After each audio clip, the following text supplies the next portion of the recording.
Paglabag sa konstitusyon ang pagpayag ni Pangulong Bongbong Marcos sa budget insertions ayon kay Vice President Sara Duterte. Pero wala raw siyang balak maghain ng impeachment complaint laban sa Pangulo.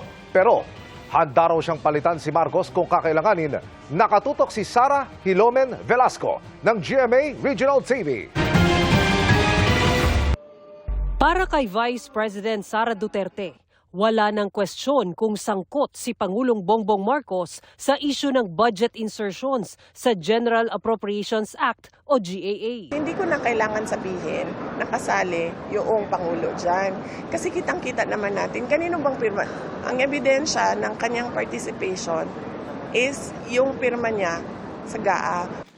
Sinasabing naging daan ang mga budget insertions kaya napondohan ang mga flood control projects na kalaunan ay nadiskubreng substandard o mga ghost projects. Sabi ni Duterte, isang culpable violation of the Constitution na pinayagan ng Pangulo ang budget insertions kahit nakita niya ang ginawa ng Kongreso sa budget. Pero wala daw balak siyang mag-file ng impeachment complaint laban sa Pangulo.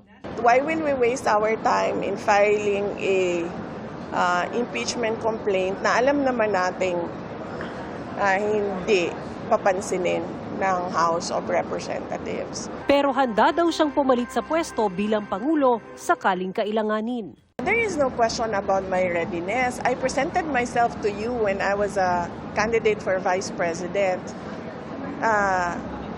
with the understanding that I am the first in line in succession. Pinresenta ko sa inyo, tumakbo ako bilang Vice President, pinresenta ko sa inyo yon ang sarili ko at alam ko na first in line ako sa succession. Hinihinga namin ng pahayag ang Malacanang kaugnay nito. Mula sa GMA Regional TV at GMA Integrated News, Sara Hilomen Velasco, nakatutok 24 oras.